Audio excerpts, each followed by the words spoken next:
नमस्कार, वुमेन्स 24 चॅनलमध्ये आपल्या सगळ्यांचं पुन्हा एकदा स्वागत आहे. अमरावती जिल्ह्यात स्त्री रुग्णालयातील नवजात शिशु अतिदक्षता कक्षात पहाटेच्या सुमारास भीषण आग लागल्याची धक्कादायक घटना समोर आली आहे. रुग्णालयाच्या 3ऱ्या मजल्यावर असलेल्या नवजात शिशु अतिदक्षता विभागात पहाटे 3:30 वाजता व्हेंटिलेटरमध्ये अचानक स्फोट झाल्याने आग लागल्याची प्राथमिक माहिती आली. घटना घडताच ड्युटीवर असलेल्या डॉक्टर, नर्सेस आणि कर्मचाऱ्यांनी तात्काळ हालचाल करत नवजात बालकांना कक्षाबाहेर काढले. त्यामुळे अनेक बालकांचे प्राण वाचवण्यात आले. मात्र या दुर्घटनेत 3 लहान बालकांचा होरपळून दुर्दैवी मृत्यू झाल्याची माहिती समोर आली. तर 6 बालकांना पुढील उपचारासाठी सुपर स्पेशालिस्ट रुग्णालयात दाखल करण्यात आले. या घटनेनंतर संपूर्ण अमरावती शहरात एकच खळबळ उडाली असून प्रशासनाकडून या गंभीर घटनेची चौकशी सुरू करण्यात आली आहे. दरम्यान या दुर्घटनेवर माजी खासदार नवनीत राणा यांनी आपली प्रतिक्रिया देत प्रशासनाकडून घटनेची सखोल चौकशी करून जबाबदारी निश्चित करण्याची मागणी केली आहे. जेव्हा मागे जुनी आमची जी बिल्डिंग होती तिथे जेव्हा आग लागली होती तेव्हा आमचा सगळ्यांचा आग्रह होता की नवीन बिल्डिंग इमारत झाली त्याचं लोकार्पण करून लवकरात लवकर सगळी गोष्टी तिथे सुरू झाल्या पाहिजे. आणि इथे सुरू केल्यानंतर इमारत आमच्या कार्यकाळामध्ये झाली, सगळं काही खूप सुंदर झालं आहे. पण जेव्हा आता आग लागते आणि फायरचे जे गोष्टी असतात ऑडिट झाले आहे का ते पाहावं लागेल. आणि जे स्प्रिंकलर आहे ते का सुरू नाही झाले, कारण आता आपण सगळे पत्रकार सोबत आतमध्ये उभे होतो तर तेव्हा तो एक 2 स्प्रिंकलर सुरू होते. त्याची ऑडिट कोण करताय, त्याला मॅनेज कोण करताय आणि का सुरू नाही झाले आणि सिलेंडर आतमध्ये असल्यानंतर ते कसं ब्लास्ट होते ते सगळी गोष्टीची इन्क्वायरी करणार. आणि मी स्वतः मंत्री महोदयशी बोलणार आहे, रवीजी मंत्री महोदयशी बोलले आहे आणि याची इन्क्वायरी 100% होणार आहे. जेही कोणी दोषी असेल त्याच्यावर कडक पद्धतीने कारवाई नक्की होईल.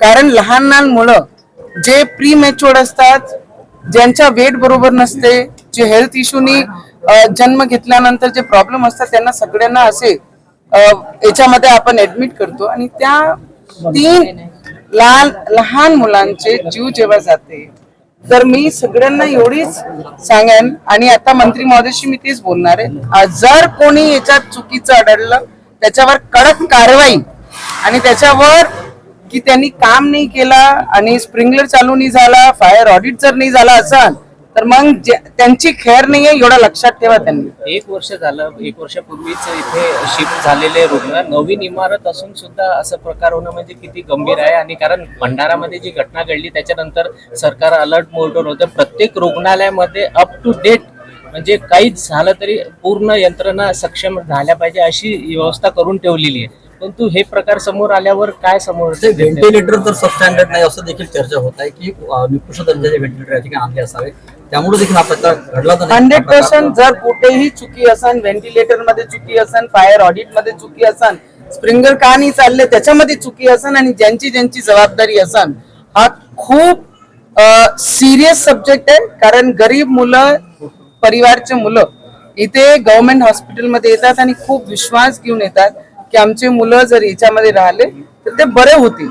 पण जर अशी घटना होते तर प्रत्येक लोकांचे सरकारी हॉस्पिटलवरनं जे विश्वास उठते ते आम्ही उठू देणार नाही. आणि जर कोणी याच्यामध्ये चुकीचं अडळलं तर नवनीत राणा आहे माझं नाव, त्यांना एकेकाला सोडणार नाही.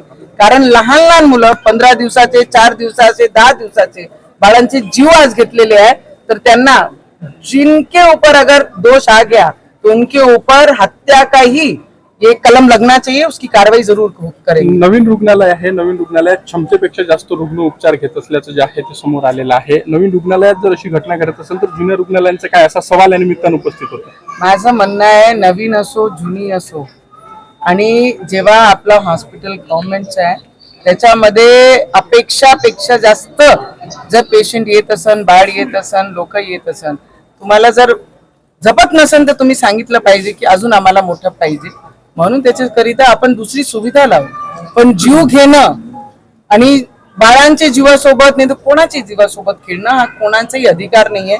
झपत नसेल तर पूर्ण यंत्रणाने सरकारला कळवलं पाहिजे की असं आहे, खूप जास्त अपेक्षापेक्षा जास्त इथे रुग्ण येत आहे तर आम्हाला अजून फॅसिलिटी करून द्या. सरकार करून देण्यासाठी तयार आहे ना, डिपार्टमेंटनी सांगितलं पाहिजे. पण एवढंच आहे, जी आज घटना झाली खूप दुःख देणारी घटना आहे. कारण लहान बाळ, त्यांचा परिवार, गरीब लोक अतिशय गव्हर्नमेंट सरकारी हॉस्पिटलमध्ये येतात ज्यांच्याकडे पैसे नसतात आणि त्यांच्या मुलांसोबत खेळण्याचं काम हा कोणतेही व्यक्तीचं काम नाहीये.